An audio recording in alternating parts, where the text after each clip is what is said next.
Some folks say come 2012 we'll all be dead. Psychologists say it's all right. Hey, mama,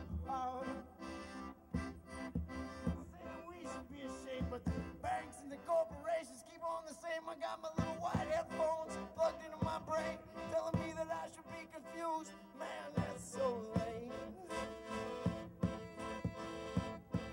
Just me and them, we're just the same. But they got me dancing like a pawn in the game. Il y a des tanks qui se sont rajoutés, beaucoup de tanks qui se sont rajoutés. Il y a la yourte qui est arrivée pour les ordinateurs, pour toutes les choses informatiques, pour pas que ça prenne l'humidité. Il y a eu des panneaux solaires qu'on a reçus, on a reçu beaucoup de donations, c'est intéressant. L'opération Canadian Tire, de ramasser l'argent Canadian Tire en donation, ça a vraiment bien fonctionné. On essaie de s'organiser. Les gens dans les comités, divers comités, essayent de beaucoup structurer l'information. Puis on planifie de rester tout l'hiver, dans le fond. Alors, le comptoir du peuple, c'est par le peuple et pour le peuple, tout ce dont on a besoin pour survivre ici. Tout provient de dons volontaires, que ce soit de la part de personnes, ou d'organisations ou de magasins. C'est surtout des vêtements chauds, des couvertes chaudes, plein d'affaires comme ça pour se tenir chaud en hiver. On a des trucs de premiers soins, puis du matériel utile, du tape, la corde. Puis tous ceux qui vivent ici peuvent passer demander des choses. C'est gratuit? Évidemment, c'est gratuit. Zéro argent sur le site.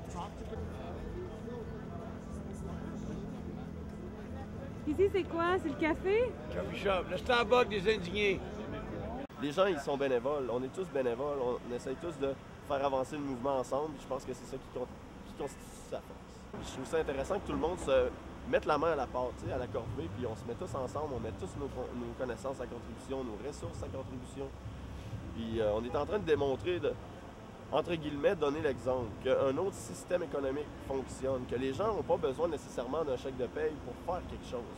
Et puis, qu'est-ce qui a changé depuis 2 semaines? Je dirais, c'est beaucoup les gens, comment ils se parlent, l'information qui circule entre eux autres. Les gens essaient de voir les autres points de vue, d'essayer de voir qu'est-ce qui est commun à tous nos problèmes, dans le fond. Qu'est-ce qui est la racine, finalement, de tous ces problèmes-là qu'on a. Parce qu'on vient tous de des milieux différents, on a tous une programmation différente, une manière de penser différente. Mais pourtant, il y a quelque chose qui nous unit tous. Il y a comme un dénominateur commun à tous ces problèmes-là. Donc, c'est vraiment...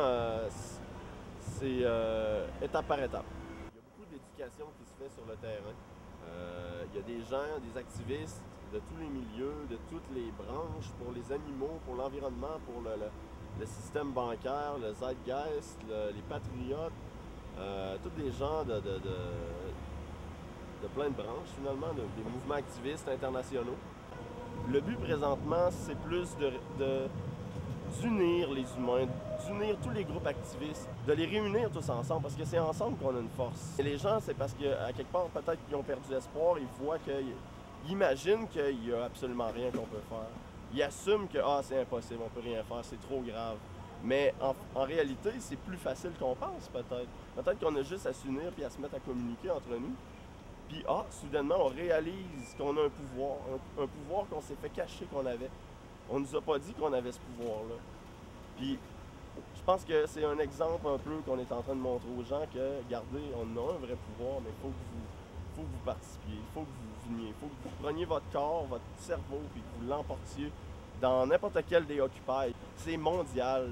Les gens, c'est un roll-ball collectif dans la conscience de l'humanité. C'est un éveil de conscience.